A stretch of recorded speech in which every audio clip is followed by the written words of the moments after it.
you know that? There we go. There we go. I could have just done that. That a large portion of people voted for Trump 3 times, either out of racist and sexist spite or to protect their privileged status in society. I know that it feels like a cudgel to hand wave a bunch of people this way, but it's also true. It's mind-readingly true. It's mind-readingly true. Special there is a Prog superpowers. Pattern of white backlash to advances in civil rights. Yes. The first black person elected to the Senate was that in is like not just mind-readingly true. That is true. 1970. 7 years later, you know, the Jim Crow era began. Yeah, it was a while ago. In 2008, it was bad, but it was a while ago. Elected the I first guess black that's not quite as a while ago. That's kind of more recent, but still, you know, maybe Fraudster came after him. I mean, he got 2 terms, right? If race was really that pivotal, would he have gotten the second term? No. Yeah, maybe some people just didn't like how he governed. President of the including a lot of your stupid tribe. States. And no matter how advanced we think we are, of course there was going to be a backlash to that. Well, why wasn't it in 20? I mean, after 4 years of him, with the Republican media machine kind of pumping, you know, really hard coverage of him every day, knowing that he's not responsible for the 2008 crash, you know, he just assumed the role at the helm. Like, why wasn't he voted out in 2012? Of course there was going to be a backlash to that. Yeah, it took 8 years. It didn't take 4 years. It took 8 years for the backlash to be that powerful. Of course there was going to be a backlash to that. I think it's best described as grievance politics. The other guys. Some people would rather drive the car only off the road bad people engage in grievance politics. Progs don't engage in grievance and politics. let their opposition drive. And for the far right, a lot of this has never been about what's better for the country, but rather just winning for their people. And in their minds, the left have been winning the so-called culture war for too long. The Me Too movement. Wait, so what should it be called? The culture, if not war? If war is too harsh a term, you know, the culture, polite exchange of ideas? No, it's all just emotion. Lives matter. The horrifying onslaught of non-white... It's an emotivist war. Remember emotivism? You know, one of the positions in meta-ethics? Yeah, that's kind of American culture war. It's emotivism. Female characters in blockbuster films.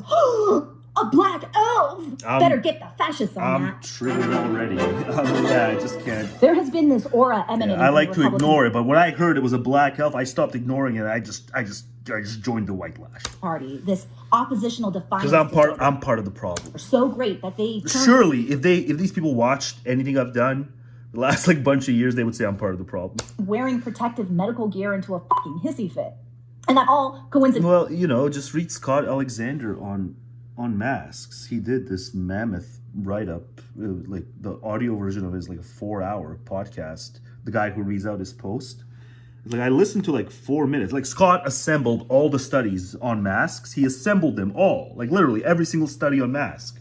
Maybe not every single one, but then he came up with this ultra long post to try to kind of do a meta story of it, like do masks protect?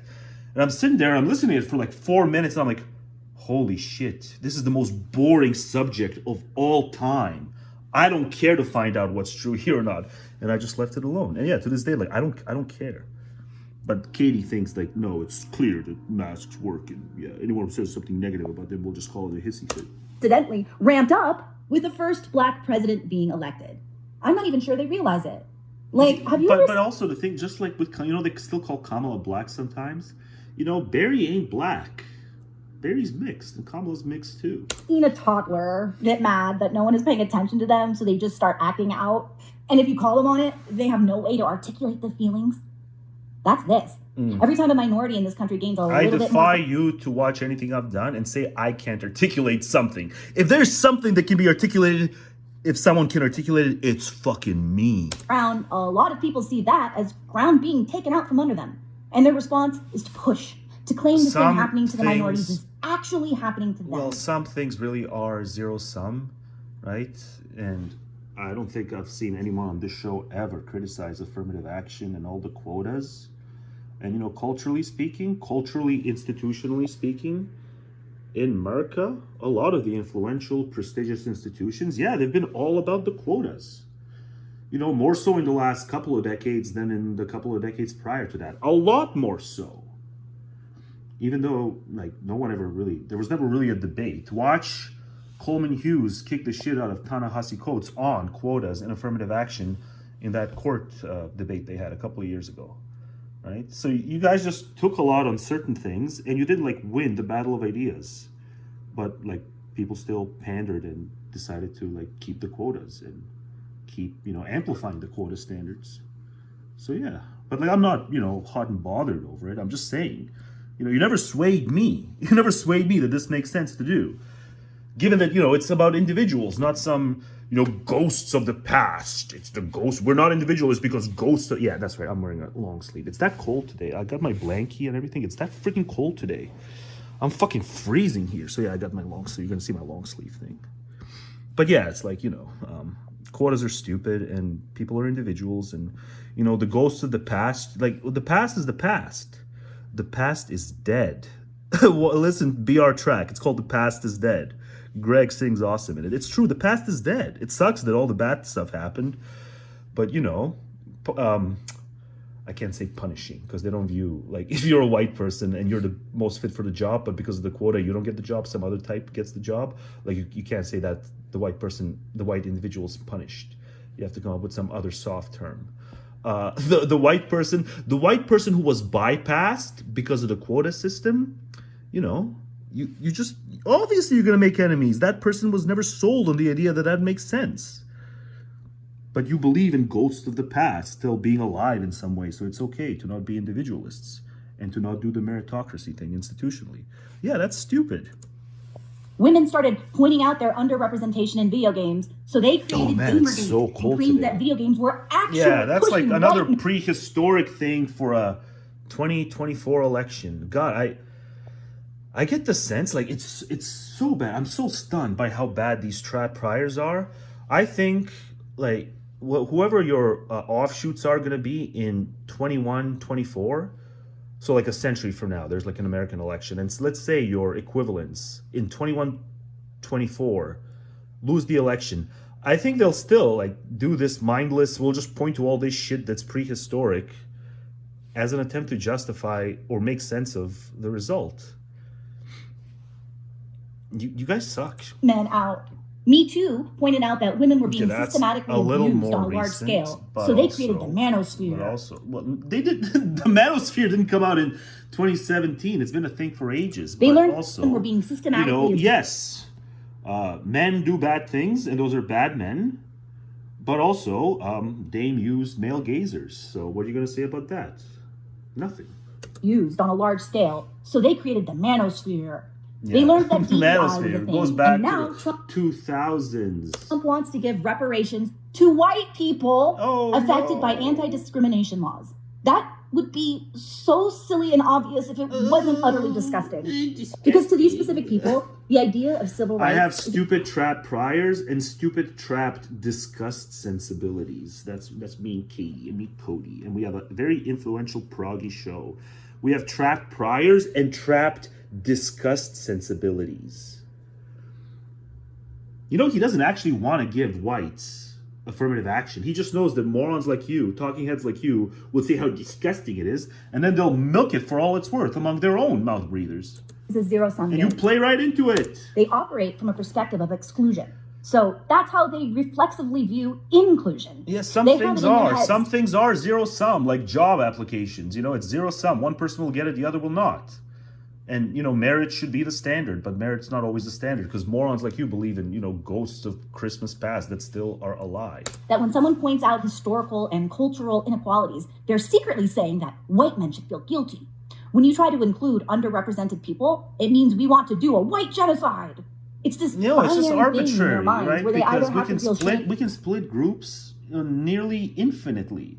So you can always cover for some of the underrepresented folks, but not the others, right? And then you're also not even like asking people like me is like, do you mind being underrepresented? I'm like, no, I only mind being underrepresented online. That's it, just online. I'm underrepresented. I'm underviewed. See, I don't want any of that institutional shit, the outside world. Fine, I'm glad to be underrepresented. I know it's all sick. It's all sick. I'm pointing to a house, not an institution, but are there any institutions I can point to from here? No, but like imagine like there was like institutions right outside my window, and now I'm saying it's all sick. I don't want any of it. I don't want to be included. I want to be proudly excluded. I'm proudly excluded, but I don't want to be underviewed as badly as I am online. Anyone gonna fix my view issues? No. So that's why you alienate white guys like me. Or you don't care about my chronic low view. I have chronic low view problems. With nothing in between. And that's because people apparently like to listen to talking heads more. Nuance, none at all. Yes. It's really bizarre. Yes, you guys are the ones who have the nuance. The people who, like, everyone is either a Nazi or Nazi adjacent. That's the nuance. Everyone who doesn't agree with us is Nazi or Nazi adjacent. We'll call it nuance. Perpetuated by a very organized right-wing propaganda campaign, to the point that it's leaked into the mainstream so much that people don't even realize it. There are gradients of it, you know? Not everyone is a Nazi. But when you hear people saying, well, but everyone is Nazi adjacent. I'm a little concerned about these drag shows, for example. That's them buying into it. Oh, wait, so now Nazism is expanded into, like, anti-drag shows. So now, like, there's a new dimension to Nazism, and it's, like, hating anti-drag shows, apparently. They're at the bottom of a hierarchy of right-wing propaganda. It's often masked with other concerns like states' rights or religious freedom. But when the mask finally comes up, it mask is off. summed up. It's mask off. Well, you know, you all should really actually agitate for states' rights now, right? GOP's got the executive. They got both the houses, the Congress. They've got the Supreme Court. They've got the SCOTUS.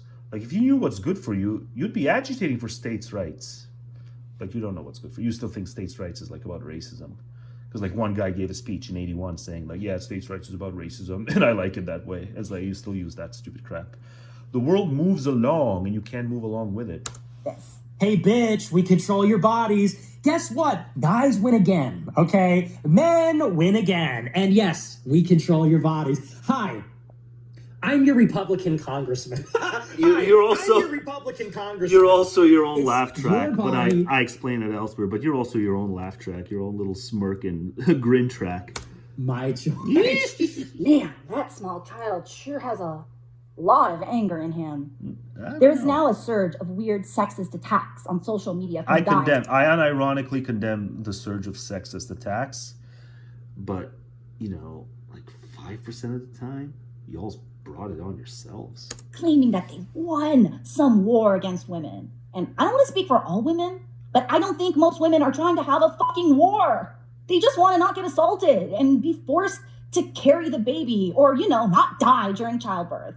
Also, please don't surprise us from behind or we will kill. There is a war on men, though. Watch my video. Was it Sexy Not... It was either in Sexy Not Good For You or it was in Better Limp Than Simp. I explained toward the end of the video how there is a war on men, in fact. That might be horses. Or both? Is it both?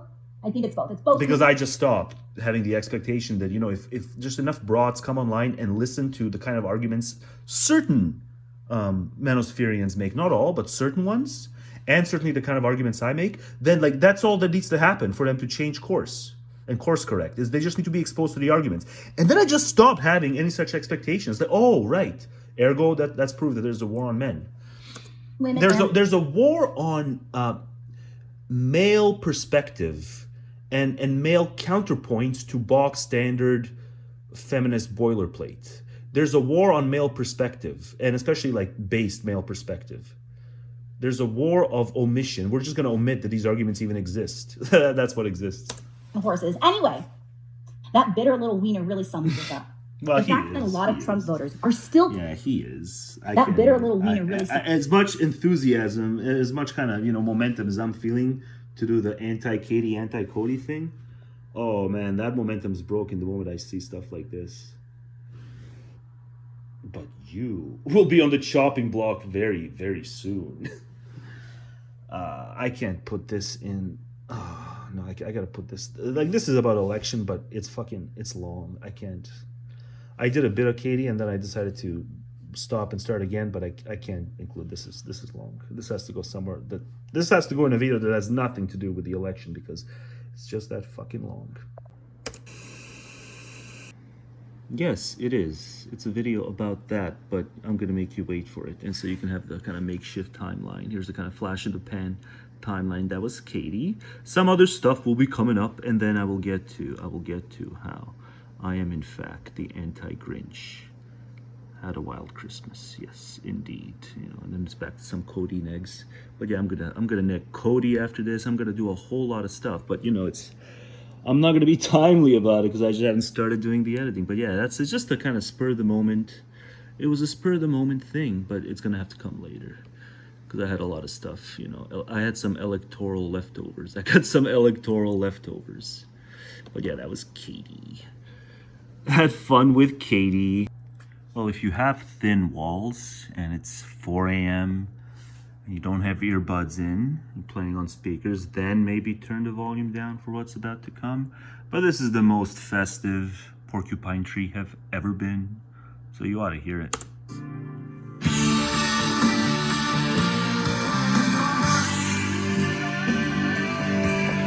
Let's bump that up a bit. No Avail presents How to Have Christmas. Directed by No Avail, ranted by No Avail. Ho ho ho. Ho ho ho. It'll be a pessimistic Christmas. Trust me, it's coming. Envisaged by No Avail. Spur of the moment. Reshuffling of the tectonic plates of future videos by No Avail. Imposing my music preferences by No Avail.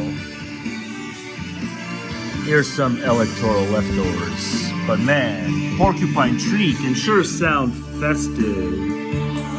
I would say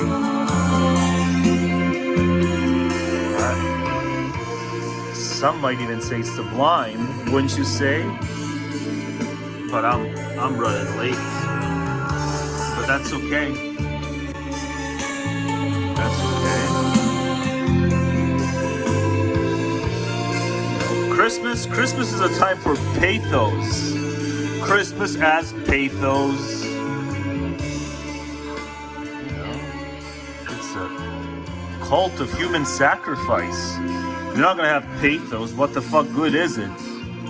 Hooray for pathos. But yeah, I got some beefs. I got some leftover beefs. But yeah, listen to Porcupine Tree and have a merry old time. But yeah, there'll be Christmas stuff. I'm telling you, sublime and perfect.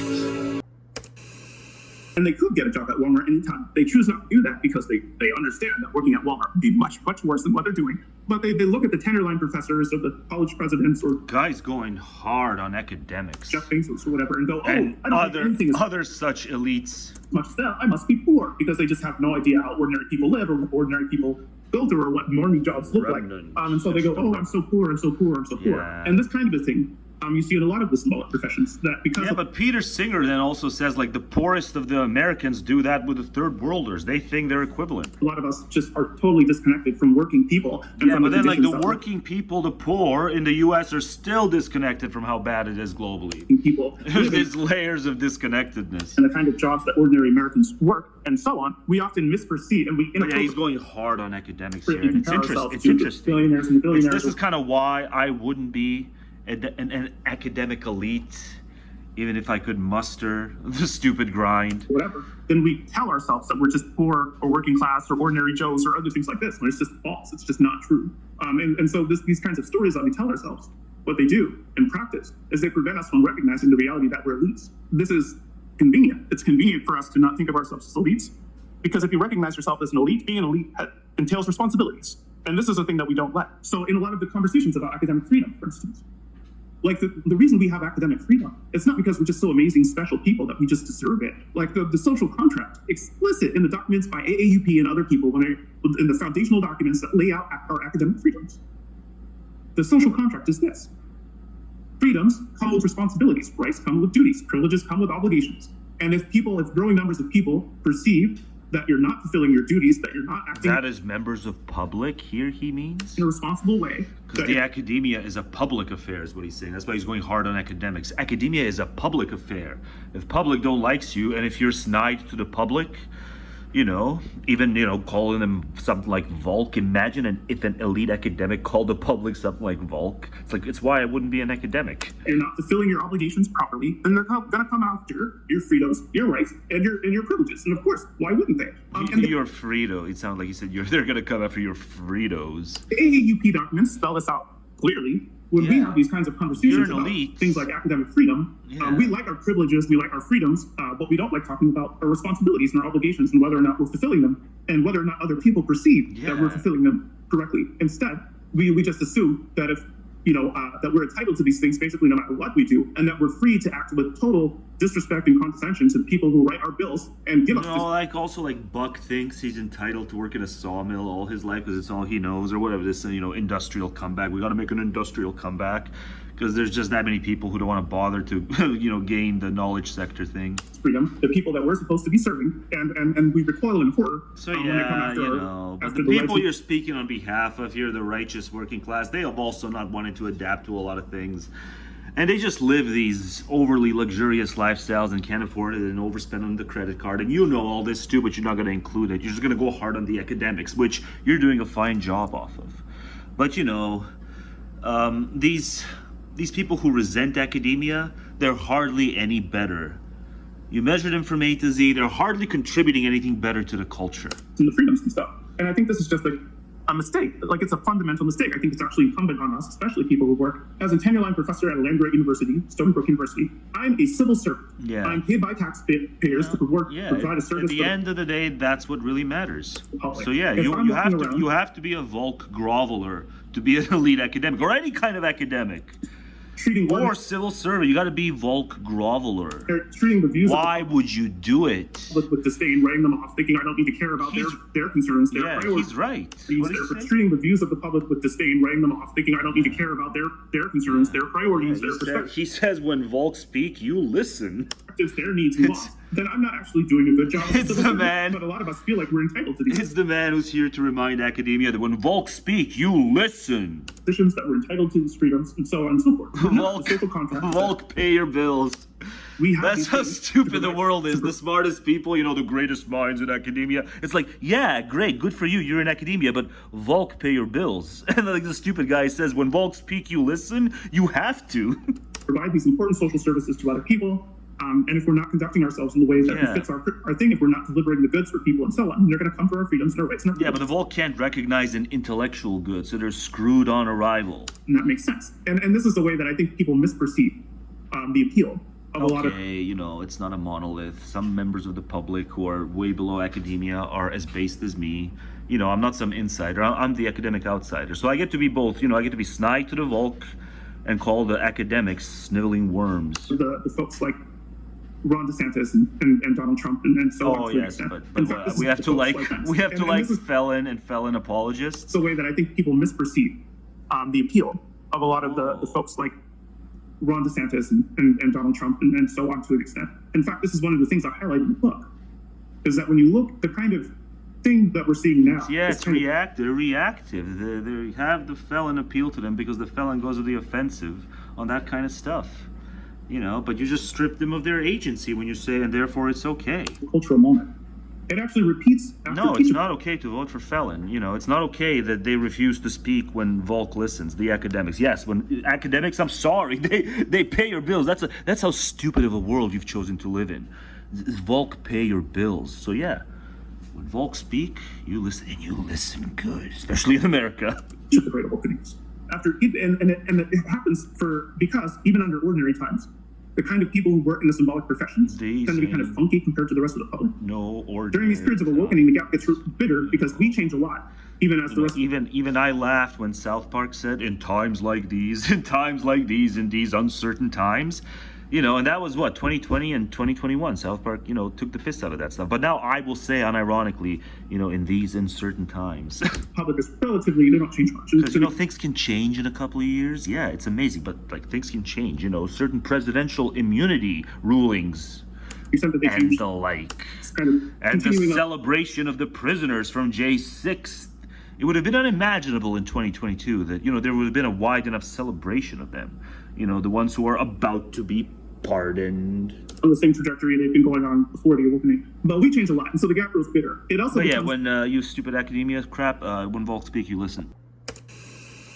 You say we a lot. We, us, our, right? Collective pronouns about fellow symbolic capitalists, academics, and all these sorts of things, fellow elites. Elites are something I talk about a lot on here. I'm actually a big fan of the Italian elite theorists, guys, and all that. And one of my great gripes, just to turn the tables a little bit, not on you, but on this kind of conversation, is that, again, I grew up on the right, got a lot of right-wing friends, right?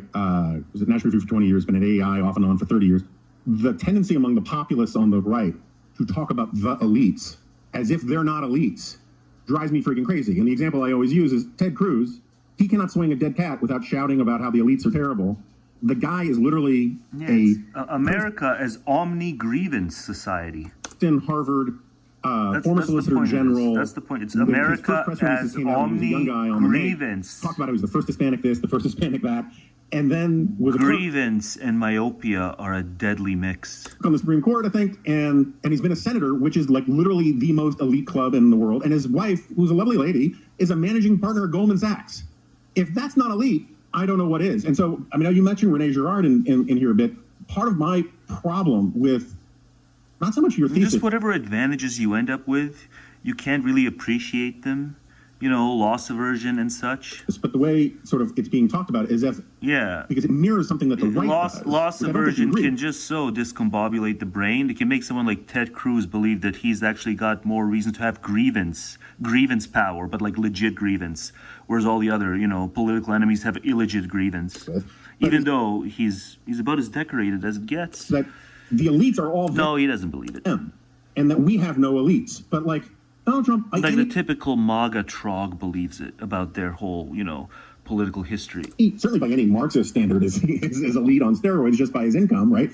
Elon Musk is an elite. You can say he earned his elite status in a different way than some other elites, or whatever. We can have those arguments. The culture war fights are fundamentally shibboleth fights over competing tribes of elites, over who thinks they should be, the sort of C. Wright Mills ruling class, right? And they drag their this is where the Renee Girard part comes in. It's competing victimisms, right? The American right elite say it's the white Christians who are being brutalized and horribly mistreated, as Donald Trump would say. And then Katie and Cody say the opposite. And it's the left-wing elites who have asymmetric control over, higher education, to be sure, and on Hollywood and on the media, who claim to be the champions, the paladins for the great coalition of the oppressed, blacks, women, gays, trans people, all that kind of stuff. It's all just rounding off. It's so hard. It's so hard. If we were going to try to do our best to get to the question, who are identify the bottom 10% in terms of well off versus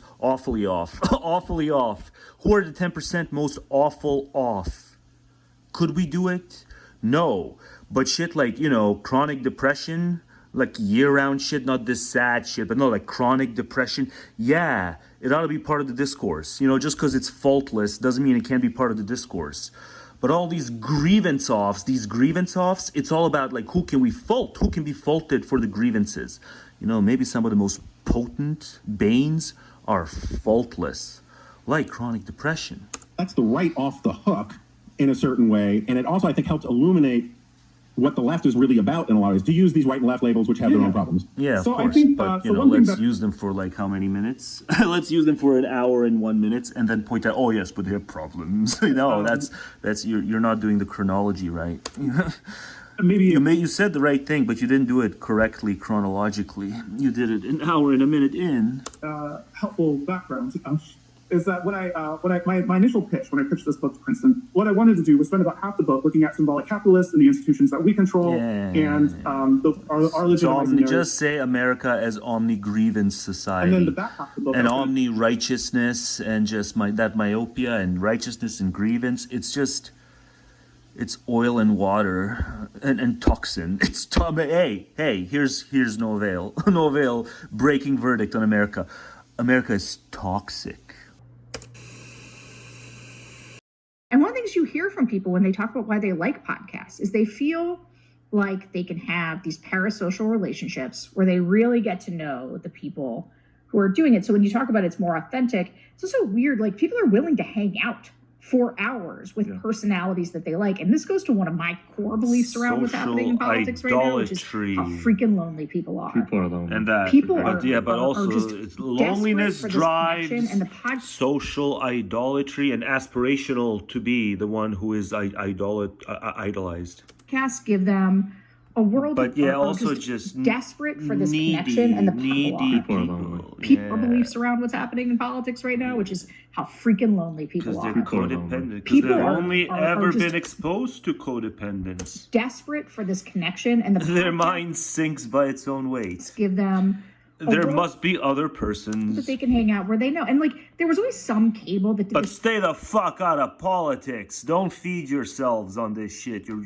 pissing me off. just a little bit. Like Morning Joe always a little bit had their finger on the Thinking- fact that people kind of wanted to hang out with the same group of people every morning in a looser kind of way. And it's one of the reasons it was a successful cable show, but podcasts Social just took that on patheticism. in every which way. They I don't have know to if know what they are. We must, put our brains together to make them realize what they are. if you agree with this, but I'm Why else? Why else would one think podcasts are superior? How do you not get sick of Joe after 5 minutes? How do you not get sick of Joe? You think Joe's your friend. You think Joe would be your pal. It's just Joe can't get around to you all. But if Joe could, you all think Joe would be your pal. It's just he can't get around to you. And maybe he's that much of a blandy that maybe he would. Yeah, Joe Rogan. All thanks to all people. From, hack Abby Martin to hack... Well, I guess Fraudster. From hack Abby Martin and all smiley and chummy to hack Fraudster. And who knows? That may have tipped the scales. But yeah, Joe's your pal. Joe just can't get around to you. This is your Robert Putnam theory of it, right? Yeah, I reference that. Alone. People don't have that third place. I'm prescient. Because I read the thing from 95, therefore I'm prescient. With a healthy third place to go hang out there or hang out. Well, the article was 95, the book was 2000. Bowling alone. Which could be healthy if it's me and Sarah. But, maybe a little less healthy than some other people. You guys are not shaming them for being codependent, so it's like you guys get maybe I can't give you guys an A. You guys are, at this point, you guys should be hopeful for a B. I think that's right, for sure. Please shame so them. let's listen to what folks thought about Rogan and the political so landscape. lonely. I need to listen to Joe. I'm so lonely. Oh, my mind sinks by its own We weight. talk about podcasts. And now it's I kind of them. like the kind of people that Joe Rogan has on the show. Like, Elon Musk is kind of an interesting one to listen to. Some big people to get these fervent big opinions natalist. out and open. And it doesn't feel like I'm watching a newscast. Yeah, there's no fervent natalism on newscasts. Real, and I kind of like it that way. Just lean into The your types of will there, gal. Just lean into the will. that they have make I bet the it's. guests I bet this and is. himself This also is. If they heard me, seem they more- wouldn't even hear what they wouldn't be able to hear the contents.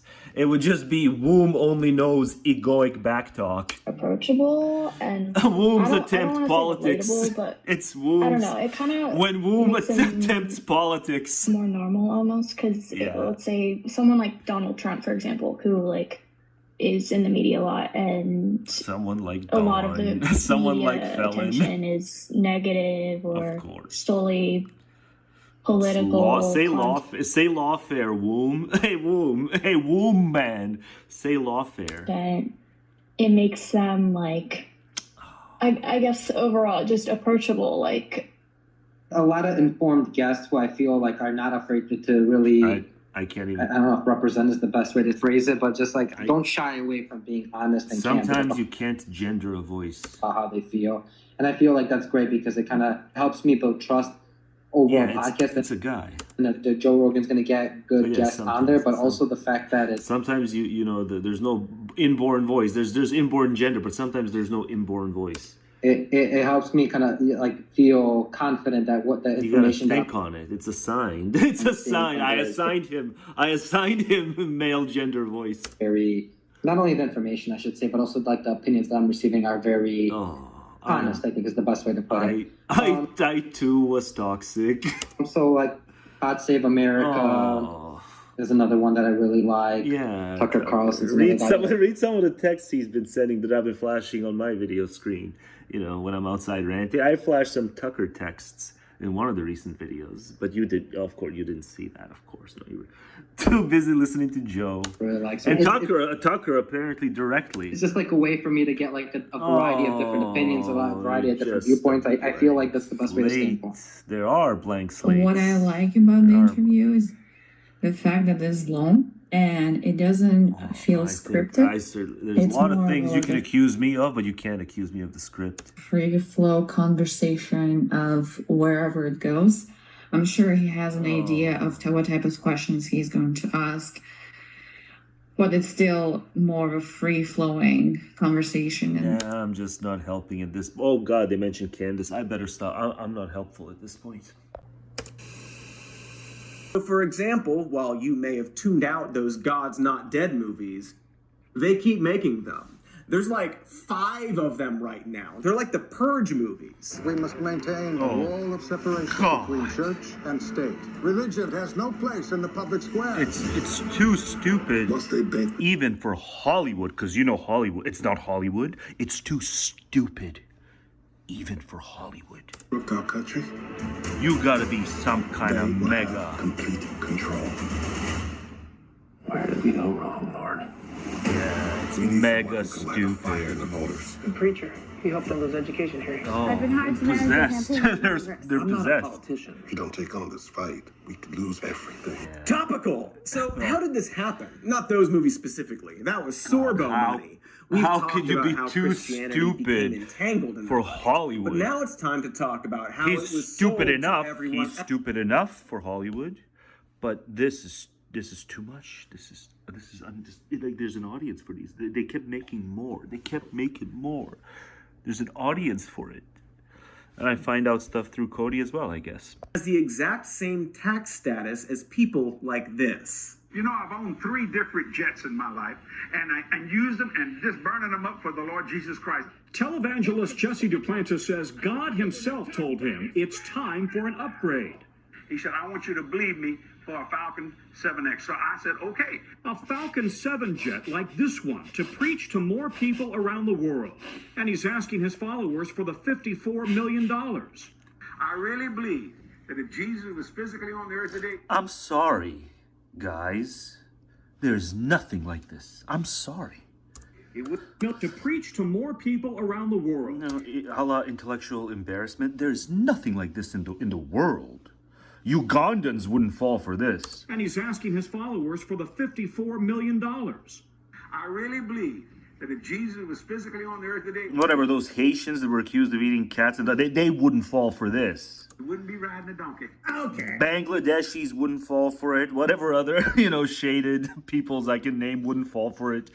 This is, we may have some of the best, but evidently we have some of the worst among us. Us whites. Hey, hold on. Now, just because Including I'm anti-bull, you. that doesn't automatically mean I'm pro-donkey. Oh. But that seems like an odd Come slam on, against Jesus. Paul. This is automatically mean Paul. I'm pro-donkey.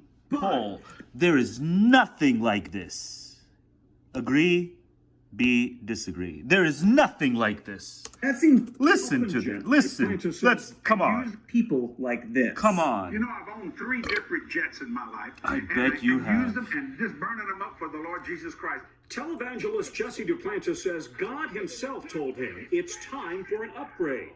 He said, I want you to believe me for a Falcon. They have endured. Do you understand that? Do you understand it's the current year and they have endured?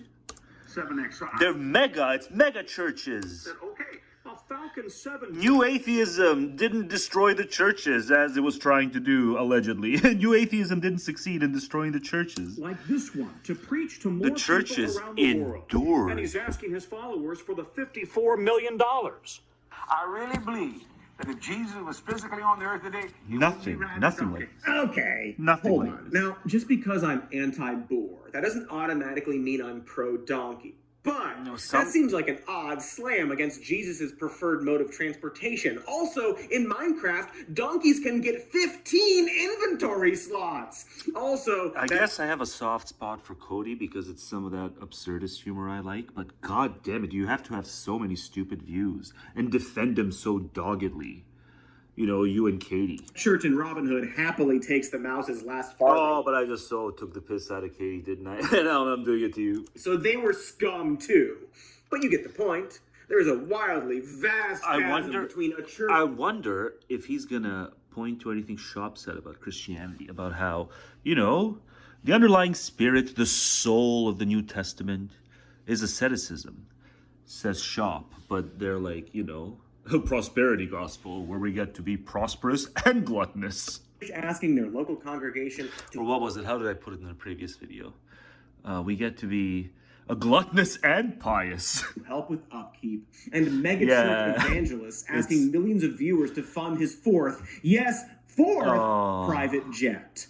The world... It's the prosperity gospel. We get to be pious and gluttonous. Evangelism and prosperity gospel has been... I really should make records. They'd have titles like that. Exposed time and time again. There are so many of them, all of whom seem to want nothing more than a damn jet. I mean, I get it. Come on, Santa. It seems like an obvious dodge, but to some extent, the concept of prosperity gospel does sound appealing on the surface. People like being wealthy, and we live in a country where having wealth is seen as a fundamental principle. Some people even say it this way. They say Jim needs more luxury. Almost seen as a moral victory. We're guaranteed the pursuit of happiness, and we've equated that with having lots of money. And so for some... Well, historically, you know, it makes sense that that's all it was about, because it just meant security. You weren't secure. You weren't secure. Crop failure, all sorts of crap, you know. But if you're landed and propertied, which, you know, equates to money, you know, equates to security. So yeah, it just kind of extended, it overextended, and now it's about decadence. Getting rich and morons voting for stuff that's against their, you know, long-term and short-term civic interest because they think that, you know, he's going to make the price of eggs go down. And then he admits that he's not going to make the price of eggs go down. And no one cares. That God is on your side. Voted. You have been rewarded. They voted for the guy who courted some of the stupidest stuff of all. He courted it. Ocean. And the other people didn't punish him. The other people who don't believe it didn't punish him for courting the stupidest of the stupid. Scratched those lotto tickets and finally got paid. This probably explains why a 2022 Lifeway research poll showed that 76%... I don't want America to be my least favorite, graded on an epistemic curve nation. I don't want America to be dead last. You know, if I'm allowed to look at their opportunities. God... It is the nation, the most botched opportunity nation of all time is America. They had so much opportunity to do good for the world. But they're just such a stubborn, prideful, wretched people. And obese, and that's why they need their patriotism, to forget how obese they are, so many of them. American Protestants... So if we're not number one, and I'm obese, then it's like, what the fuck? Believed that God wanted them to... No, I must distract myself from being obese by having a country that's number one, where I get to go to stadiums and chant, we're number one, and vote for felons. Prosper financially, with 52% of them... and in the worst cases, you know, partake in the stupidest thing ever and fund jets for televangelists. That if they give enough money to the church... I think it's time for Pastor Kearney. Are you having trouble in your home? I didn't with your children, sickness and disease in your body? There was an hour and 20-minute mashup from the man himself, apparently. Today is your day. What did he say? Need a miracle from God. Well, today is your day. Today? Today is a special day. It's a special day. I'm going to do... it's my favorite all-time pastor. It's Kearney, and he ought to be yours. You're about to find out. There's an hour and 20 minutes of why. Kearney ought to be your all-time favorite pastor. Yeah, I'm feeling pretty discouraged. I'm always encouraged thereafter. Pastor Kearney? That is a sacrifice that will represent your faith. Yeah, he speaks in tongues. It's the best of all time. So, Mr. Shamika, if you would, are you still with me? Yes, I am. Yes, Pastor. Okay, I just want to make sure. I hear you, Pastor. All right, let's go to our first seed sower. But see, even he adapts to doing live streams. You know, Coconut never did live streams. But even Pastor Curdy knows he has to adapt. Miracles in your life, Shirley. Of course. Scream, Pastor, scream. He often screams. That's the selling. He often screams. I release supernatural. Yeah, it's all supernatural miracles to take place in your life. And vibes. Now, folks, it's supernatural. I want you to sow one of those 8 seeds. Either $8.80. He also wants or the $88 seed. I want you don't go to sleep. Transactional pasta. He's a transactional pasta. Come on, where do you yell? Where do you yell? I want at least one that yell. She'd be happy from the inside out. Give me that tongue. She would be happy from the inside out. Give me that tongue talk, pasta. And I command it to be so even now. In Jesus' name. Supernatural miracles in Jesus. No, it wasn't like he Nevin Jones, he just needs a flock to be there to really do that. He does it so well. He just come all the way from Cutler Ridge, but I got here. Oh. And you're hurting now. I'm hurting now. You can feel the pain right now. Yes, I feel the legs. You have my ankles. And you can feel the pain. Just kept happening. You know, it's not footage from the 70s, folks, or the 80s or the 90s. It's newer. He was starting to go gray. He was going gray. It's new. It's all gone. So my brain's is gone.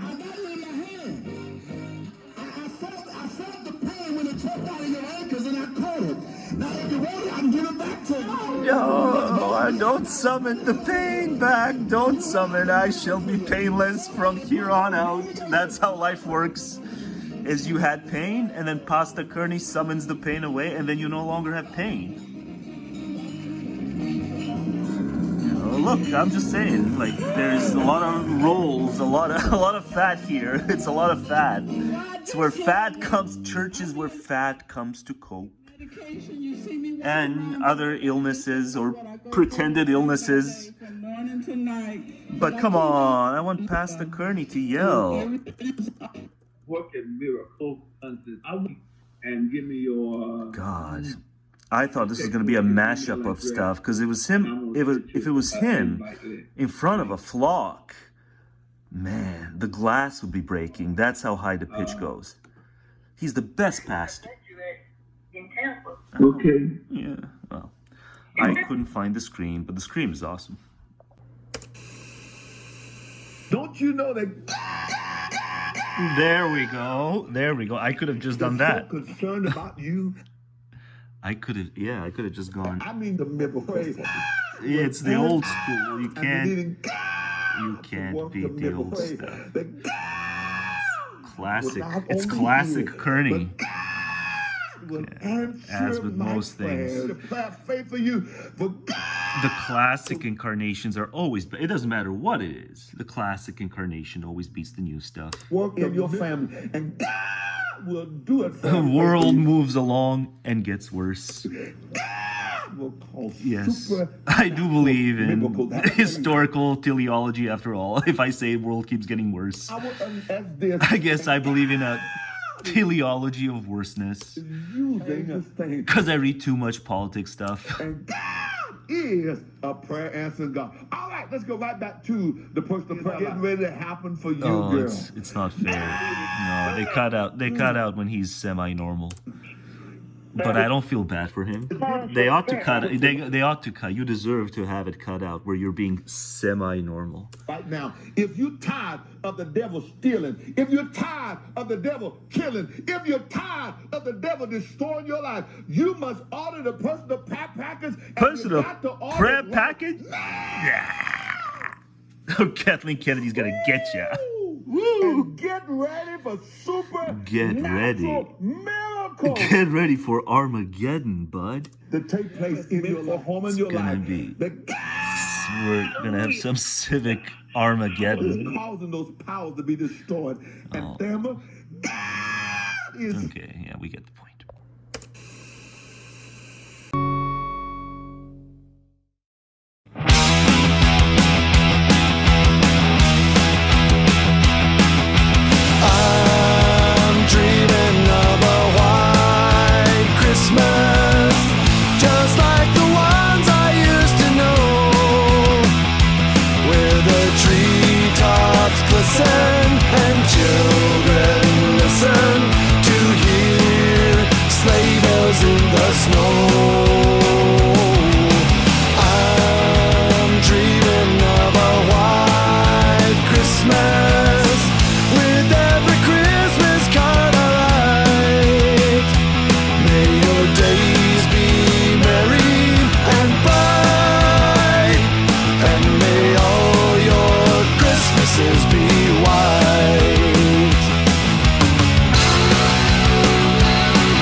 The latter half of this one. Coming up next, it's Christmas, and I had a spur of the moment, very high bathroom rant on the holidays.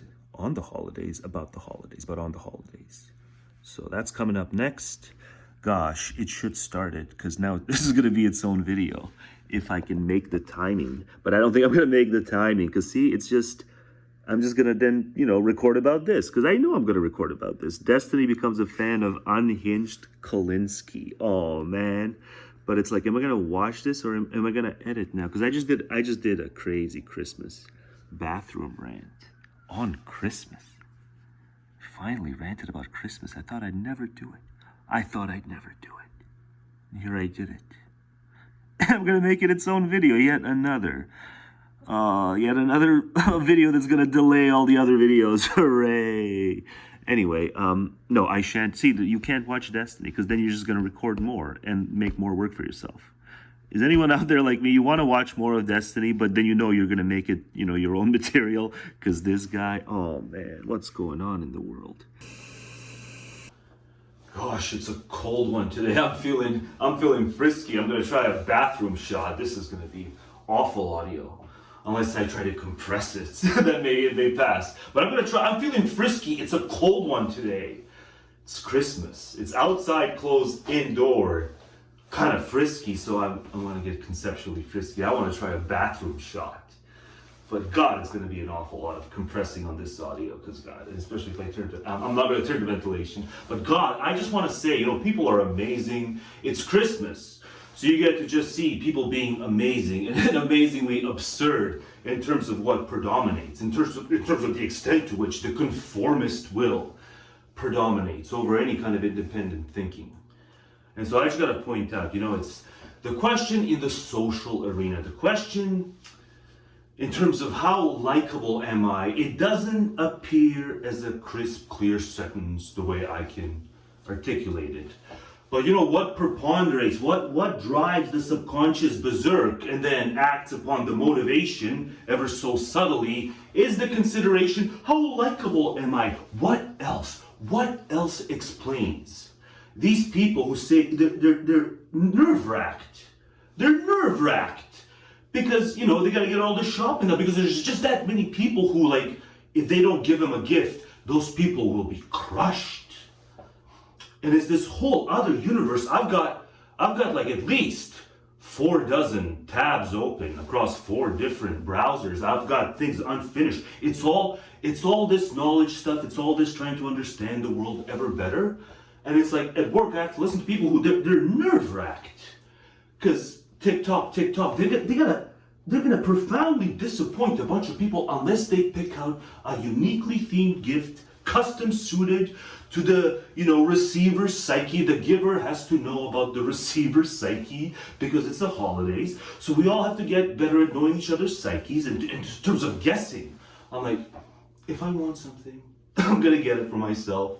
Otherwise, I'm not gonna lack it. If I can't afford it, I'll appeal to one of the people in my life. If there really is something that even I can't afford, I have to treat some kind of new disease and it just sinks me all at once, the treatment. It's like, it's not a painful disease, but like, it sinks me immediately in terms of my out-of-pocket pay. But it's the only way I get to survive. So it's like I'm sunk after a couple of weeks. And now I have to appeal for like favor. I have to appeal for material favor. Like, yeah, I'm not gonna wait for Christmas to appeal. I'm gonna do it when necessary. Just like if I have something to give to someone who I know really needs it at that very moment, I'm not waiting. It's not about critiquing, giving, and receiving per se. It's the conformist will that's just a proxy for the consideration, how likable am I? The more the question, though not phrased in those words, because it's just affect, it takes the shape of a thought. But just how much does that question predominate? I think it's a proxy for number of people the person has, the number of social dependents the person has. Whether in actuality or just imagine, where it's like they vastly overestimate the extent to which someone they love or really care about, a friend, is going to be crushed if they get them no gift of any kind, let alone this custom suited gift. Is it imagined often, or is it the case? If grandma doesn't get exactly what she wants from granddaughter, grandma's just gonna jump off the bridge. I mean, and it's just such obvious, yes, I'm waging the stupid war, not just on Christmas, but on all these calendar calculated things that undercut individual true ends. These are things, the economists probably thought it up. The economists probably pushed it, after the original calendar having been remembered. It was probably always the economists of the day because they realized, December, ever so shorter, the daylight, people get depressed. Whatever, they didn't know about this sad thing, seasonal affective disorder. But yeah, people just might be too demotivated to work throughout the month of December, unless we contrive this. So let's go ahead and contrive this. And so it's been contrived. And so it probably has these, utilitarian econ ends. Maybe people would just maybe there would just be that many people who throughout, especially the second half of the month of December, when it's really that dark, that much more often, maybe too many people would just fully drop out or even off themselves, and the economy would stagnate. So let's contrive, birth of Christ as consumer day. So let's all be good consumers in a sense, in that intellectual sense. When you're Christmas shopping, you're just being a consumer. You're consuming, because it's just this, how liked am I? It's your social coom. You're splurging your social coom out. How likable am I? If there's like dozens and dozens of people I have to shop for, that just means, that's the subtle kind of, that just means I'm more likable, ergo valuable, ergo worthy of high status. I'm worthy of my high status. It's like, no, that's the wrong question. It's just how much have I come to know? That should be the subconscious kind of guilt trip that's ever pervasive. It's how much do I really know and understand and really believe to be true and justify? How much of what I perceive is correct? That ought to be that subconscious beast that never lets us, never lets us have a moment's rest. Is how much have I truly come to know? That epistemic justification stuff. But that's not what we evolved for. We evolved just like in the sexual arena. It's this numbers game stuff, this body count stuff, this spinning plate stuff is just, it doesn't come as a lucid thought. but it's just how attractive am I. It cannot be the pure hedonic benefits themselves. Certainly not for the women. They're the ones who get fucked. At least we do the fucking. But even in our case, like, they're the ones who get fucked. The occasional man, you know, like Fake Sagan. I'll never forget Fake Sagan. Fake Sagan said he loved when that bitch put a strap on it and fucked him in the ass. He said he loved that. So some men who are straight are really bizarre. For the most part, we're non-bizarre. You know, but even on our account, we get to do the fucking, but like, do the hedonic gains by themselves explain the efforts, especially most of the men who have come to be known as simps? And you know, these try-hard players who pay coaches to teach them to automate themselves. They become these automated versions of themselves. Like, do the hedonic gains themselves? No, it's not the hedonic gains themselves, qua sexy time. It's the subconscious prevailing worry over just how attractive am I? And then the body count is kind of its own index. You have to be an easily socially manipulated person to fall for any of this stuff. From consuming by Christmas shopping to playing these other low-down dirty games, all the while suppressing your individuality. God, I was frisky, but I'm no longer frisky. Now I'm just red hot and ready to punch. I don't know where this is going, but I'm ready to punch on. God. A few years ago, I get off work, my weekend starts. This is a few years ago. My weekend starts, I'm in my element. I blaze, I'm walking back home. You know, it's proper winter. I was probably wearing this sucker. I'm walking back home, but I notice person after person, I do the night shift, and I notice in the morning, person after person is being extra smiley. You know, they're saying something, I got my music rocking, but they're saying something, you know, it's these jogger dames, these jogger dames have got it going on, are being extra smiley, and, you know, I'm assuming they're saying good morning. And so I'm back home, I pass out, I wake up with 8 minutes to go before midnight. And what do I see on my phone next to 2352? I see 2352, December 25th, all day long. All day long, I had no clue. That's how in my own head I was. All day long. And I see December 25th, 8 minutes left. And I'm like, God damn, those days are telling me Merry Christmas. Those days are telling me Merry Christmas. And I just blanked on the fact that it's Christmas. Am I the Grinch? The Grinch didn't blank on the fact that it was Christmas. The Grinch was obsessed with Christmas. In my own way, in my own critical way, I am the anti-Grinch. Those dames and other joggers were telling me good morning and being all smiley. I thought they were telling me good morning. They were all telling me Merry Christmas. I blanked on the fact that it was Christmas. You shouldn't give a shit about any of this shit. But you will, because you're nice consumers as the economists need you to be. You'll consume for anything, just as you will on February 14th. Now, pop quiz. No one partakes in the pop quiz answers, but pop quiz. What was I doing among the things I was doing in that wild rant? That was a very high bathroom shot rant. Boy, howdy, I hadn't been that high, I don't think, ever. Even the outside rants, I'm not that high as I was in that. But it was good, because I got a lot of things off my chest that I wanted to do for years. I'm a little ashamed that I'm finally going to sound off on as drabby an issue as, you know, why do people shop during the holidays? I packed much more into it, though, didn't I? But still, you know, I'm bitching about Christmas. I always kind of prided myself for keeping it all, you know, to myself, because it's such a thing to bitch about. You know, it's like, that's what the Grinch bitches about. But I'm still the anti-Grinch. I explained why. But what did I do there among the things I did? What did I do there in the bathroom shot? I guess I'm still doing it. I signaled something. And it's a wicked term I came up with, watching it back. I tightwad signaled by pretending, essentially, that I have to wear this. I don't have to wear this. I could turn the heat on. But, you know, I'm here for almost a year at this point, and I've not once turned the heat on. I've been emotionally coerced or emotionally blackmailed into turning it on when there's a visitor who can't withstand the kind of cold I can withstand. But it was a brutal winter last year, and all I do is I just put this on instead of actually turning on the heat. Unlike in my previous package deal in downtown, heat is disassociated from the general utility stuff. So if I turn it on, it's my own expenditure. I up my expenditure. I don't even know by how much, but you know what? Even if it's like a penny, or they don't do pennies anymore.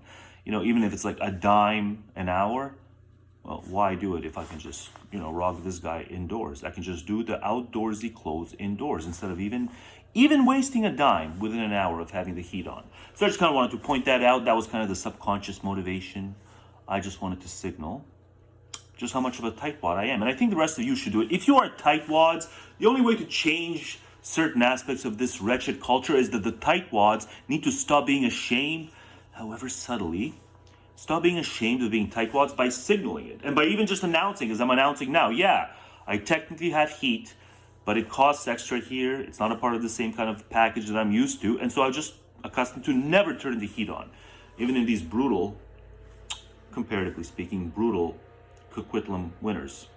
Not brutal compared to what Eastern Canada deals with, but it is brutal compared to what I'm used to. You know, we never really had winters downtown. We only had like the fall. We had kind of late fall and early spring. That was as close as we had to a winter. Here, it's proper speaking winter. It's properly speaking winter such that, you know, I'm drinking coffee and I'm drinking it in the thermos because I can't have it in the cup anymore. That's how quickly it gets cold if I pour it in the cup. This is what I used to drink it at work, but I'm increasingly using it to drink it at home too because it's that fucking freezing in here. So what else do I want to mention? I covered the tightwad signaling, and it's such an awesome term. God, I come up with so many of these awesome terms that just sink. As in, I'm the only one who continually uses them. You're all free to use my kind of merged terms, by the way. I always thought I'd keep a lid on my, you know, people shouldn't buy gifts for, you know, when it's coordinated to the calendar. If you're going to buy a gift for someone, do it when they actually need it. Don't wait for a particular time of year. But it's all the economists' fault because they create the schemes or they amplify the schemes. And then the real reason as to why I'm not a Grinch is because I really enjoyed all this shit as a kid. We didn't quite have the festivities back in Eastern Europe the way they do here. You know, back then it was mostly like New Year's deal. People got super amped for New Year's, and, you know, our Christmas is, I think, on January 7th. Our Christmas. The stupid Eastern Orthodox Christmas is not on the 25th. So it wasn't until I was here that I caught wind of what it means to have kind of festivities all surrounding and leading up to December 25th. And I had so much fun because the first year I actually celebrated it here, I was 10, and the last week before Christmas break, the whole school, not just the grade, but the whole school gathered down in the assembly to sing Christmas carols. And we all sang our hearts out every day for the last week before Christmas break.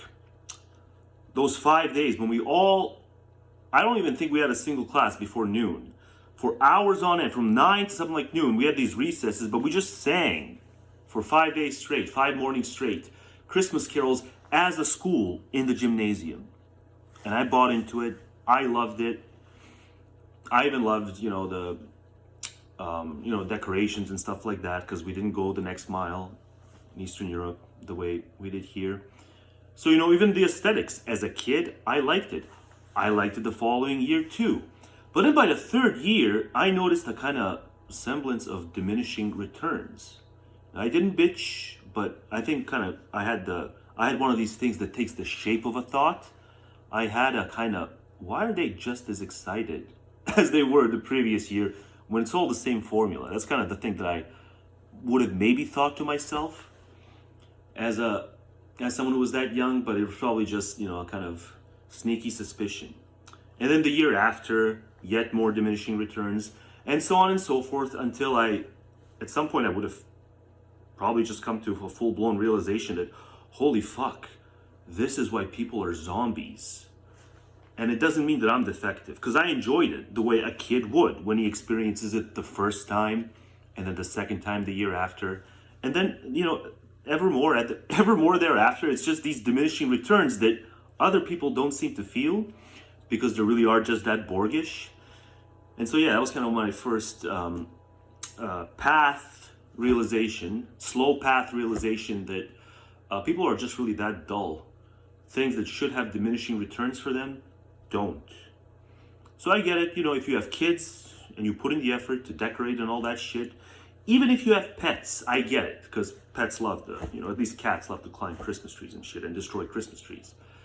So I get it, going the next mile for them. But if you do it for yourself, I don't need to make the neg explicit because the whole thing is, the whole thing is a neg. But yeah, if you do it yourself, know that people like me are negging you, even if we don't outright articulate it. And it doesn't mean we're Grinches, because the younger versions of us were able to enjoy it. It's just the same freaking thing. And it's really hard to grasp how a person can, not just year after year, but decade after decade, contrive or muster the enthusiasm for it when the formula is the exact same thing. So it's not like there's something about me dispositionally that can't enjoy it, because I remember enjoying it, and especially singing those Christmas carols. We sang our hearts out as a school. I loved it. I just don't get it how you can continue loving it into adolescence and then especially adulthood. Oh, but I do get it. I do get it, because the question that preponderates over the subconscious is, how likable am I? And the amount of people you buy gifts for and who really enjoy it, that gives you your answer as to how likable you are. How many people might you disappoint if you don't do this long, extensive Christmas shopping? How long is your Christmas shopping list indicates how likable you are. And then the how likable translates into how valuable, because that's all the Volk know. The Volk don't know about post-social likable. The Volk don't read or even have ideation of any kind of sort. But, for common purposes, the Volk don't read enough, evidently. So Christmas doesn't suck, right? It really should have diminishing returns. If it doesn't have diminishing returns, how are you not a zombie? But yeah, I was super high there in the bathroom shot. Welcome to Pessimistic Punkmas.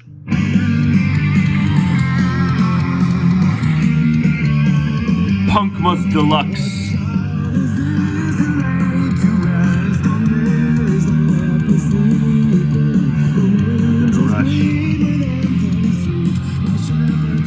Oh man.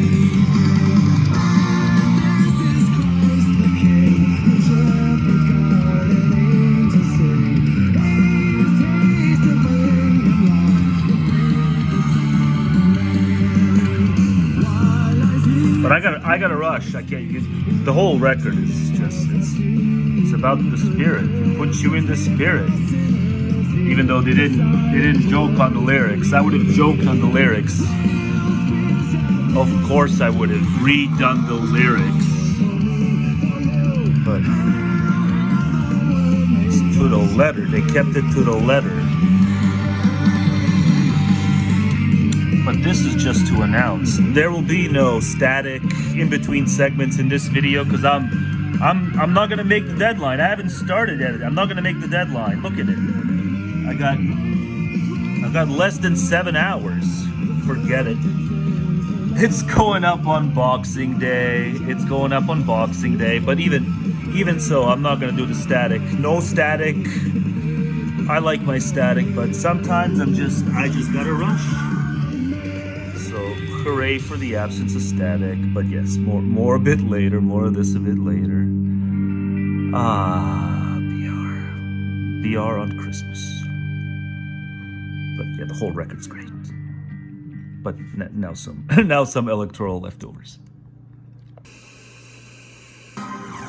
Did you like those ads? I hope so. I hated them. But also, please buy the stuff, obviously. Anyway, we were talking... Big deal for our audience. This week only, you can take 50% off any new system with a select professional monitoring plan. But they have this is your last chance to claim their best offer of the year. Head to simplysafe.com/more news to claim your discount. And like Cody too. Cody can tell you about Mando and their whole body deodorant. That's deodorant.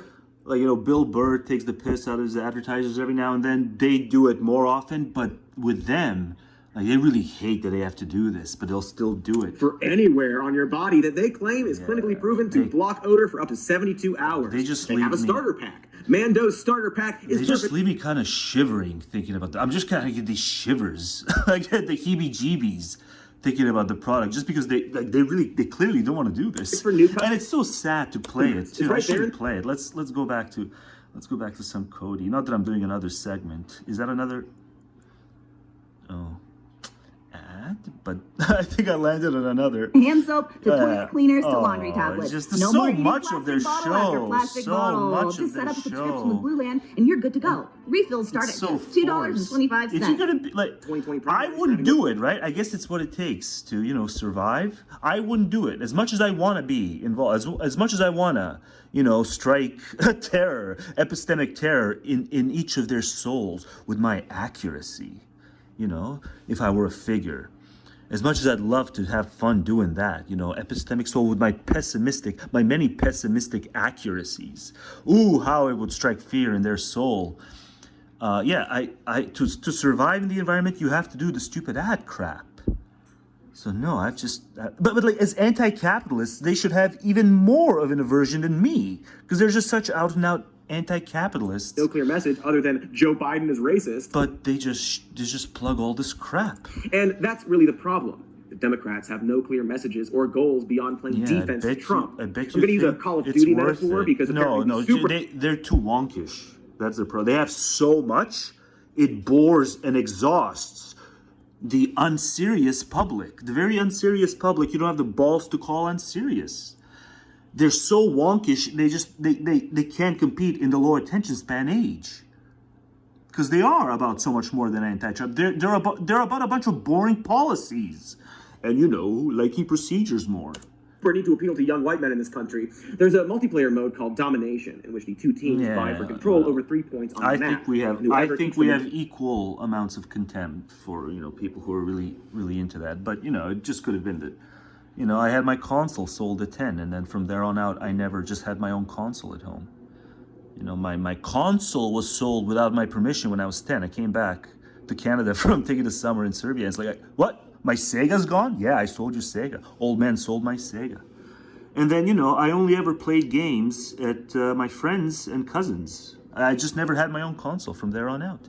And I think maybe it saved my life. Maybe it saved I can't relate to many young, very online men, but in some ways, it saved my life. Majority of those points, the longest. It saved my brain. Wins. The secret to winning. Because I was so addicted to just Sonic alone. I was so addicted to Sonic, the Sonic franchise. Like, it's only gotten more. It's only gotten more puzzly. You take all 3 points. It's self-indulgent traffic audio time. I finally happened upon a drawback of not being in the city. I'm not exactly in the city in the way I've been in the city all my life long. Now I'm not exactly in the city. I'm in Coquitlam. This is going to be a self-indulgent. Now I'm in Coquitlamville. And I finally happened upon a drawback. Everything's an improvement. The city, I'm gonna go on the bums thing, or I've done the bums thing already. There's no bums chatting you up here, pretending to care about what you really think of any given topic or how your day's going, so you can eventually give them change. Yeah, you don't deal with that in Coquitlam. But I finally happened upon a kind of this quasi-suburban thing having a drawback, and that is every single one of these chains, every Tim Hortons chain, every Starbucks chain, every pizzeria, kind of the local pizzerias here, every kind of grub spot that I indulge, unhealthy kind of heart attack food, grub spot that back in downtown, every single time they'd have change for 100. Doesn't matter what time of day. Here, peak fucking noon, they don't have change for 100. Peak noon. And you know, I'm phobic when it comes to, this is kind of a proper phobia for me. I'm phobic by paying in any kind of cashless way. When I pay, I want to pay cold hard cash. I want to see what I'm paying with my own eyes. I want to see the transaction. So it's a proper phobia. So that's why I just, sometimes I only have 100. They just never have change for it. So that's the one drawback. Hi, Mr. Nelson. Hi, little Billy. Okay, Cornfed, watch how it's done. You gotta deal with these middle-class fleet of the burbs, can't stand a little crime in the big bad city, fringe dwellers on their own level. Oh God, I've become everything I hate. As a lot of these folks say you own a chain of car dealerships. You're often a millionaire, so by any socioeconomic standard, you're an elite. But the frustration that a lot of these elites have is they feel like they're not as elite as they should be. So it used to be the case if you were the auto baron and you funded a lot of stuff in the local community. The kids looked up to you. They wanted to be you. Who do the kids look up to today? It's the elitist treadmill. Who they want to be? They all want to be influencers. They all want to live in New York City. They all want to. So you don't even have respect in your local community. A lot of local newspapers have shut down. Local organs have shut down. A lot of the stuff has been consolidated in these major symbolic hubs. So you don't even have much of an ability People to want adulation. influence or talk back. Even captains of industry, but kind of materialist industry, not knowledge sector industry. They want more. They want more adulation. The local level, and the New York Times and the Washington Post don't care about your opinions. If you're trying to say, "Hey, I'm an auto manufacturer. I want to write for the," I'm a ranter. They don't care about my opinions. I run a set of car dealerships. Well, I'm a reasoner. And I'm a superb reasoner. And yeah, the New York Times doesn't care that I'm a superb reasoner. So the New York Times, they're like, "I don't care about your opinions." Oh, yeah, hands out. A lot of these folks are elites by any socioeconomic. I don't give a shit about the New York Times back. I hate you back. They don't feel like elites. They don't feel like they're respected. They don't feel like they have the kind of... I'm a supreme reasoner and ranter, and yet I'm nowhere near to feeling like an elite. Clout that they should have in virtue of their socioeconomic status. In virtue of my reasoning about my beliefs superiorly and my ranting superiorly, I should have. And so this is one of the things that I should hold all of you in my palm. This kind of resentment and this kind of counter movement, even though these people aren't, again, they're not by any socioeconomic standard, they're elites, but they don't think of themselves that way because they feel locked down in this cultural institution. But they do stupid stuff like, coal mining and shit. They can't even rant right. Money resent the people with status, and the people with status resent the people for their money. That was the classic one, but increasingly the people with... Marx didn't see that coming. How did he put it? The people with status and the people with status resent themselves that way because they feel locked down in this cultural institution. The people with money resent the people with status, and the people with status resent the people for their money. That was the classic one, but increasingly the people with status also even the or so-called heterodox Marxists, they didn't see this one coming. Have a lot of money. Everyone cares about millionaires and billionaires. Yeah, I don't care the basic for money. thing. There's a whole lot of people with a lot of money, but less status, and they feel like they should have. I have enough. I don't have to. At least I don't have to worry about money. I still have to work more than I want to, but I got chronic low view problems, who have a real and I'm not recognized for it. I'm marginal. I'm clicky marginalized. And the ways that we're calling shots, and you have large swaths of ordinary Americans who don't have a lot of money and also don't have a lot of status, but who feel a greater kinship with these disenfranchised elites than they do with the mainstream symbolic capitalists. And so you have this interesting alliance forming. It remains to be seen. It all plays into Peter Thiel's stupid hands.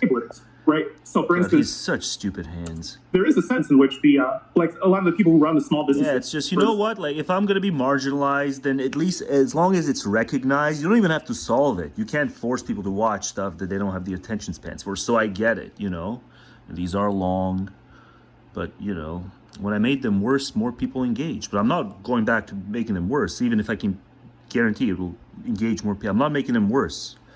But I'm just saying, then it ought to be, there ought to be some kind of statute that says, man was marginalized because the Volk had too low an attention span, and other factors. Since there's a sense in which they actually do have my oppression goes on unrecognized. Fundamentally different economic interests. So I lose empathy for other people who are oppressed in arguably worse ways. But their brains aren't oppressed.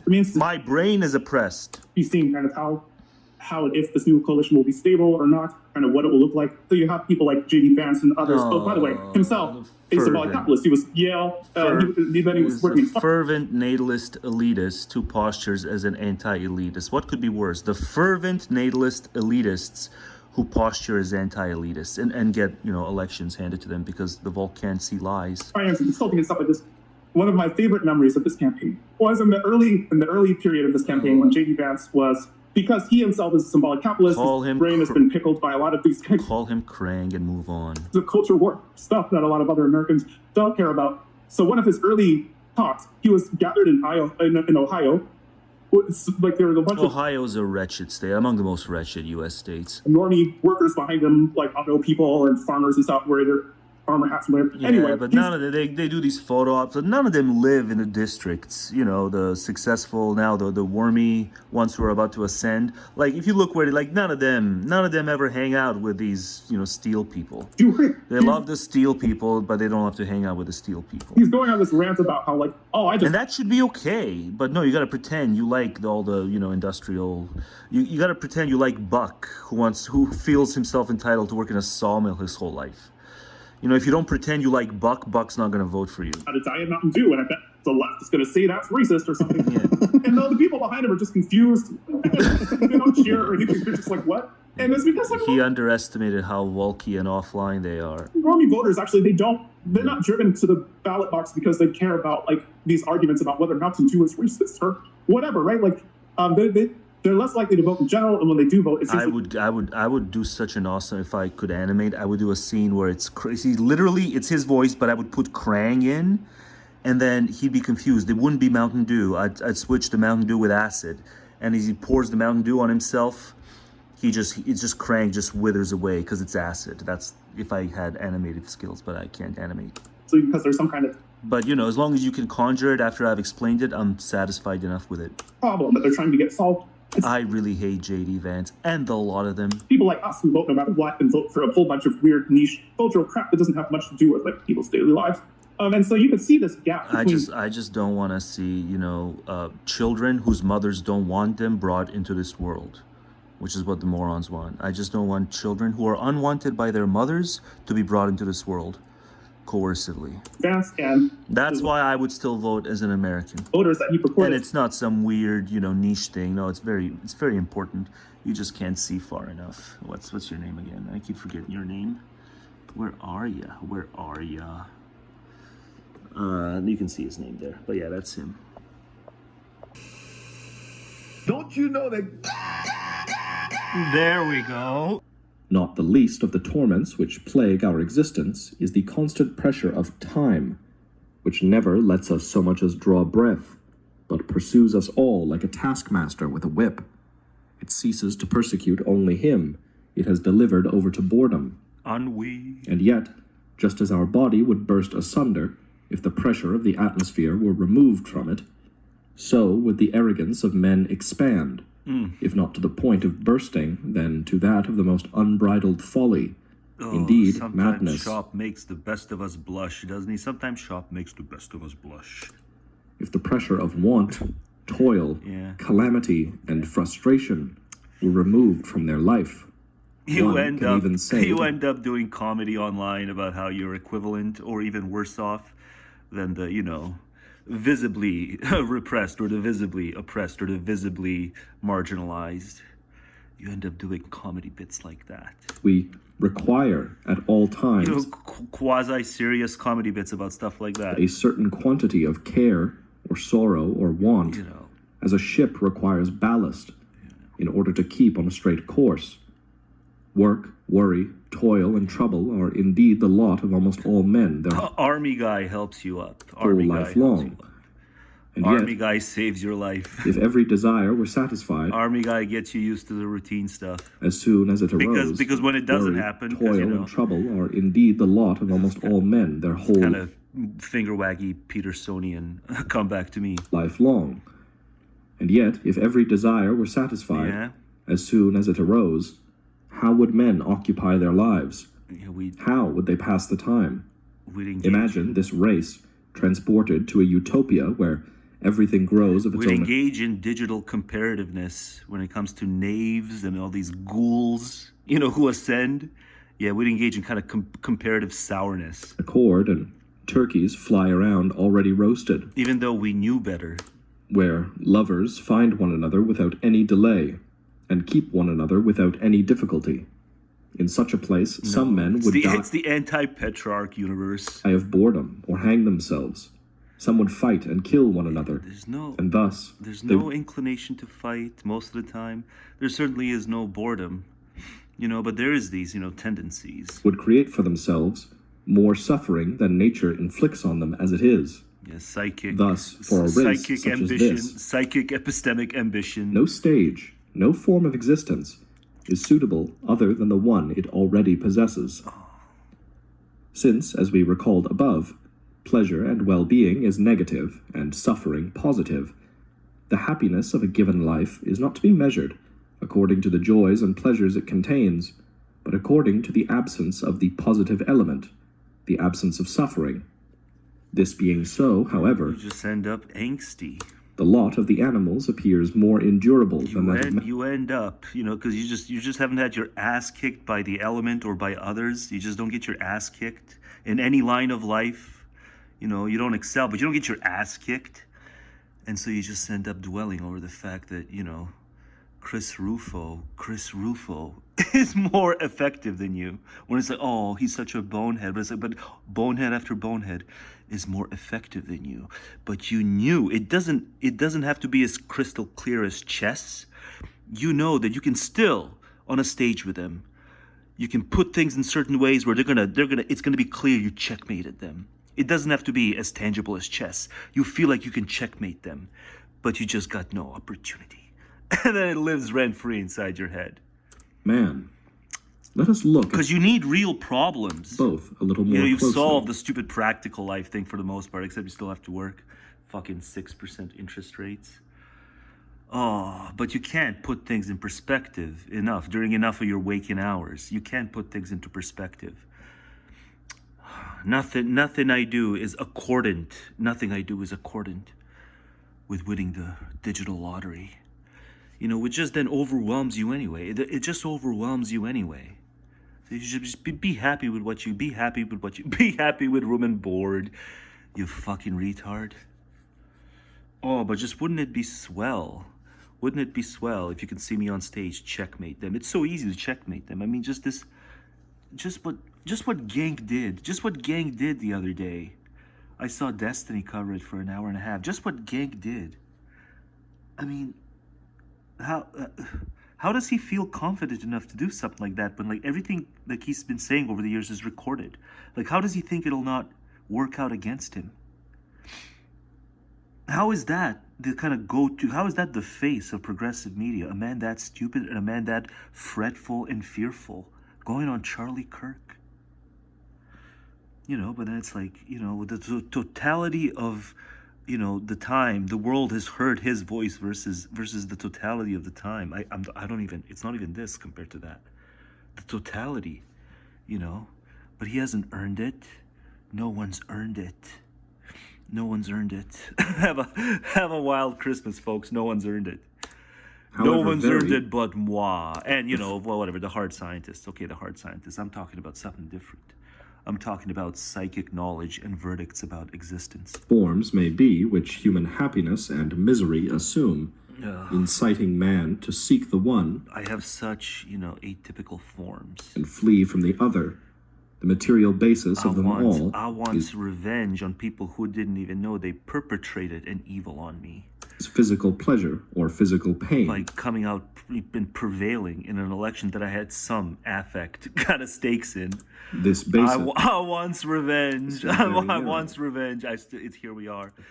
Have a wild Christmas, but I want revenge for November 5th. Consists of health. I'm out for blood. Protection from wet and cold. I'm out for blood because I need practical problems. Because sexual gratification. I just surmounted practical life.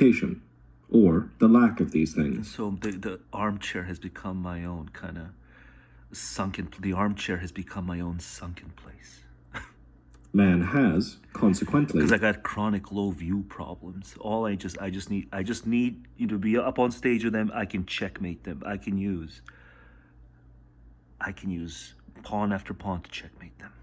No larger share of real physical pleasure than the animals have. Yeah. Except perhaps to the extent that his more highly charged nervous system intensifies every sensation of pleasure. I too was gluttonous. You know, there's there's a post that says, you know, us Westerners, it's not just compared to the global poor, we conflate what's global poor versus not. No, it's just even compared to like what they use the term for middle class in Europe is different than what they use the term middle class for in America. America's got more cushy notions of what middle class is. Pleasure, as it also does every sensation of pain. Yeah. And yet, how much stronger are the emotions aroused in him than those aroused in the animals?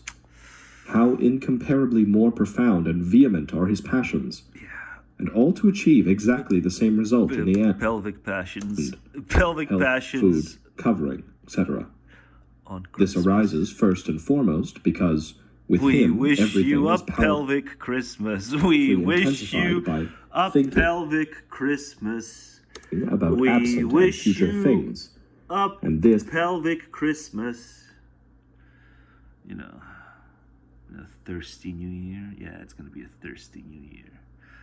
You know, because men aren't much wiser. This is, in fact, the origin of... The whole right shop, the whole thing spins on. The whole thing spins on in generatios, because men just aren't much wiser. Care, fear, and hope. They don't make the final call, but they play along too much because they're just not that. They ain't much wiser. Once they have been aroused, make a far stronger impression on men than do actual present pleasures or sufferings, to which the animal is limited. For, since it lacks the faculty of reflection, joys and sorrows cannot accumulate in the animal, as they do in man through memory and anticipation. But then especially to the genius who sees like more than the average man, like the average man does with the brute.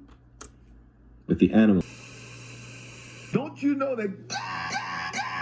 But that a god like Jehovah should create this world of want and misery, animi causa, and the gaieté de cœur, and then go so far as to applaud himself for it, saying it is all very good, that is quite unacceptable. Even if Leibniz's demonstration that this is the best of all possible worlds were correct, it would still not be a vindication of divine providence. For the Creator created not only the world, he also created possibility itself. Therefore, he should have created the possibility of a better world than this one. In general, however, two things cry out against any such view of the world as the successful work of an infinitely wise, infinitely good, and at the same time infinitely powerful being, the misery of which it is full, and the obvious imperfection of its most highly developed phenomenon, man, who is indeed a grotesque caricature. This is a dissonance that cannot be resolved. On the contrary, it is precisely these instances which support what we have been saying, and which provide evidence for our conception of the world as the product of our own sins, and therefore as something that had better not have been.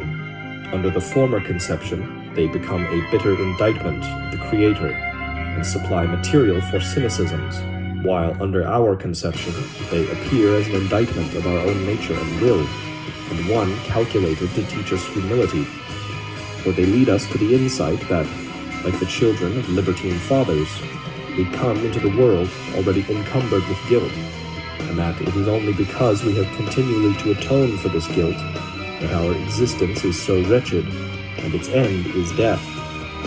Nothing is more certain than that, generally speaking, it is the grievous sin of the world, which gives rise to the manifold and great suffering of the world, whereby is meant not any physical empirical connection, but a metaphysical one. The story of the fall is consequently the only thing which reconciles me to the Old Testament. I even regard it as the sole metaphysical truth contained in that book, even though it does appear clothed in allegory. For our existence resembles nothing so much as the consequence of a misdeed, punishment for a forbidden desire. As a reliable compass for orientating yourself in life, nothing is more useful than to accustom yourself to regarding this world as a place of atonement, a sort of penal colony. When you have done this, you will order your expectations of life according to the nature of things, and no longer regard the calamities, sufferings, torments, and miseries of life as something irregular and not to be expected, but will find them entirely in order, well knowing that each of us here is being punished for his existence, and each in his own particular way. This outlook will enable us to view the so-called imperfections of the majority of men, i.e., their moral and intellectual shortcomings, and the facial appearance resulting therefrom, without surprise, and certainly without indignation, for we shall always bear in mind where we are. Or shall we? I shall fail at this. Consequently, regard every man first and foremost as a being who exists only as a consequence of his culpability, and whose life is an expiation of the crime of being born. The conviction that the world, and therefore man too, is something which really ought not to exist. Yeah, it sounds like a masochistic ethic. is, in fact, calculated. We're guilty because we're born. Just the fact that you're born, you're ipso facto guilty. That's the ethic. It's like he needed to learn about axiology. There was no axiology back then. God, like what is the true good in the noumenal or in the phenomenal? Like persons don't matter. To instill in us indulgence towards one another. For what can be expected of beings placed in such a situation as we are? From this point of view, one might indeed consider that the appropriate form of address between man and man ought to be not Monsieur, Sir, but fellow sufferer and companion of miseries. However strange this may sound, it corresponds to the nature of the case, makes us see other men in a true light, and reminds us of what are the most necessary of all things: tolerance, patience, forbearance, and charity, which each of us needs, and which each of us, therefore, owes. Bass chop. Don't you know that